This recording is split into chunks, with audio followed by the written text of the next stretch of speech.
महाराष्ट्र में बीते 24 घंटे में 11,000 नए कोरोना के केस सामने आए हैं।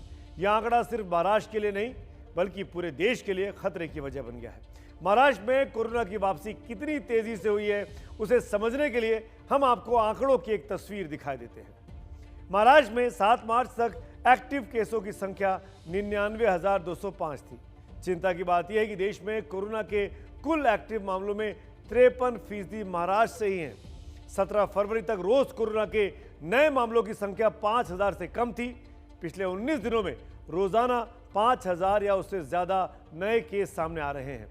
पिछले 3 दिन से हालात और ज्यादा चिंताजनक हो गए हैं। पिछले 3 दिनों में महाराष्ट्र में हर रोज 10,000 से ज्यादा लोग कोरोना से संक्रमित हो रहे हैं। केंद्र के एक्सपर्ट की एक टीम ने महाराष्ट्र के कोरोना प्रभावित इलाकों का दौरा किया है। एक्सपर्ट की टीम ने अपनी रिपोर्ट केंद्र सरकार को सौंपी है। रिपोर्ट में कोरोना प्रोटोकॉल को फॉलो ना करने की बात कही गई। इसके अलावा टेस्टिंग और ट्रेसिंग प्रक्रिया तेज करने की भी सलाह दी गई है। रिपोर्ट में कहा गया है कि शादी समारोह और लोकल ट्रेन के चलने के कारण कोरोना तेजी से फैल रहा है। मुंबई में कोरोना की स्थिति गंभीर है और केंद्र सरकार ने जो रिपोर्ट सौंपी है उसे सरकार गंभीरता से ले रही है और इससे लेकर मुख्यमंत्री उद्धव ठाकरे ने एक बैठक ली है जिसमें केंद्र सरकार की रिपोर्ट के बाद कड़े कदम उठाने पर विचार किया गया है। सरकार बड़ी गंभीरता से इसको ले रही है और ये सिर्फ शादी ब्याह और जो जूहू चौपाटी जैसे या गिरगांव चौपाटी ऐसी सिर्फ जगह नहीं, और भी नाइट क्लब्स भी हो गए, जो बड़े बड़े रेस्टोरेंट्स हैं जिसमें ज़्यादातर लोग जमा हो रहे हैं और जहाँ पे गाइडलाइंस जो फ्लोट किए गए हैं उसको सही तरीके से पालन नहीं किया जा रहा है। तो ये सारी चीज़ों के ऊपर विचार चल रहा है। आने वाले टाइम पे अगर इसी तरीके से केस हुआ तो हो सकता है कि रातों में जो कर्फ्यू हो या इस तरीके के जो बड़े एस्टैब्लिशमेंट है जहाँ गर्दी ज्यादा होती है उसके ऊपर पहली बंदी ला सकते हैं। केंद्र सरकार ने जिस प्रकार की अपेक्षा की है उस प्रकार से महाराष्ट्र में काम नहीं हो रहा है। ये दुर्भाग्य और उसके कारण कोरोना अगर बढ़ता है तो महाराष्ट्र की सरकार ने उसकी चिंता करनी चाहिए। मुझे लगता है इसके ऊपर विश्लेषण होकर महाराष्ट्र की सरकार सजगता दिखाए। पूरे महाराष्ट्र की तरह मुंबई में भी कोरोना की वापसी हो चुकी है। मुंबई कर एक बार फिर बड़े खतरे की जद में है। मुंबई में कोरोना संक्रमण के नए मामले रोजाना हजारों की संख्या को पार कर रहे हैं, जो बीएमसी और सरकार के लिए बड़ी चिंता की बात है। रविवार को मुंबई में पिछले 131 दिनों में सबसे ज्यादा 1361 नए कोरोना मरीज मिले हैं। शनिवार को 1178 संक्रमण के मामले रजिस्टर हुए थे। पिछले कुछ दिनों से मुंबई में 1000 से ज्यादा कोरोना मरीज मिल रहे हैं। अंधेरी वेस्ट इलाका कोरोना वायरस का हॉटस्पॉट बन गया है। अंधेरी वेस्ट के एक हफ्ते में 700 से ज्यादा मरीज मिले हैं। कोरोना के चलते 190 बिल्डिंग सील कर दी गई हैं। कोरोना के बढ़ते प्रकोप के चलते बिल्डिंग्स के 2450 फ्लोर भी सील है। मुंबई में कोरोना की बढ़ती रफ्तार को देखकर अब सरकार भीड़ वाली जगहों जैसे जुहू चौपाटी, पब, बार और रेस्टोरेंट में कड़े कदम उठाने पर विचार कर रही है। लेकिन असल समस्या लोगों की लापरवाही की है।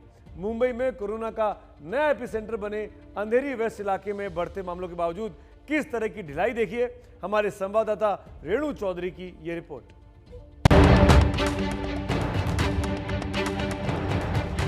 भीड़भाड़ की ये तस्वीरें अंधेरी पश्चिम इलाके की हैं, जहां कोरोना तेजी से पैर पसार रहा है। मुंबई में कोरोना की दूसरी लहर में अंधेरी पश्चिम मुंबई का पहला हॉटस्पॉट बनकर उभरा है। अंधेरी वेस्ट वार्ड में अंधेरी पश्चिम, जोगेश्वरी, जुहू, विले पार्ले जैसे पॉश इलाके आते हैं। बॉलीवुड के कई सितारे भी यहाँ रहते हैं। कोरोना वैश्विक महामारी में एक तरफ जहां सबसे पहला हॉटस्पॉट मुंबई का धारावी बनकर उभरा था, ये वही धारावी था जहां से सबसे ज्यादा मामले और चौंकाने वाली तस्वीरें सामने आई थी। कोरोना की दूसरी लहर में अब मुंबई का अंधेरी पश्चिम इलाका सबसे पहला हॉटस्पॉट बनकर उभरा है। यहाँ एक दिन में लगभग 100 से अधिक मामले दर्ज किए जा रहे हैं। आपको अगर जो यहाँ के आंकड़े हम बता दें तो लगभग 7 दिनों में 700 से अधिक मामले अंधेरी पश्चिम इलाके में दर्ज किए गए हैं। यहाँ से सबसे ज्यादा हैरान करने वाली तस्वीर ये है कि मामले जो हैं किसी झुग्गी बस्ती से नहीं बल्कि सबसे ज्यादा मामले रिहायशी इमारतों से सामने आ रहे हैं। 5 तारीख को इसी इलाके के राधा कृष्ण होटल के 35 में से 10 स्टाफ कोरोना पॉजिटिव पाए गए थे। बीएमसी ने इस होटल को 2 दिन के लिए सील कर दिया था, लेकिन डर के चलते खुलने के बाद भी होटल में कोई नहीं आ रहा। यहाँ पर आपको नजर आएंगे कि जो स्टाफ मेंबर्स हैं वो लगातार होटल की सफाई कर रहे हैं, उन्हें सैनिटाइज करने का भी काम कर रहे हैं और यहाँ पर स्टाफ की कटौती भी कम हुई है। इसके साथ ही ग्राहकों की सुरक्षा को सुनिश्चित करने के लिए इस तरीके से जो बीच के टेबल्स हैं उनको रेड मार्क लगाया गया है, ताकि यहाँ पर जो ग्राहक आएंगे या कस्टमर्स आएंगे खाने के लिए वो एक दूसरे के बीच में दूरी बनाकर बैठे रहें। वैसे आज मुंबई में कोरोना के मामले कम आए हैं, लेकिन ढिलाई बढ़ती गई तो मुश्किलें बढ़ सकती हैं। महाराष्ट्र में बढ़ते कोरोना के मामलों को लेकर लोगों में सरकार के खिलाफ नाराजगी है।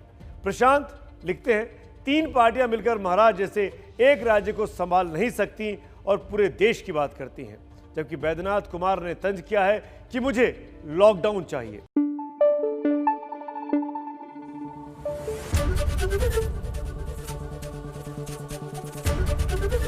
एबीपी न्यूज आपको रखे आगे।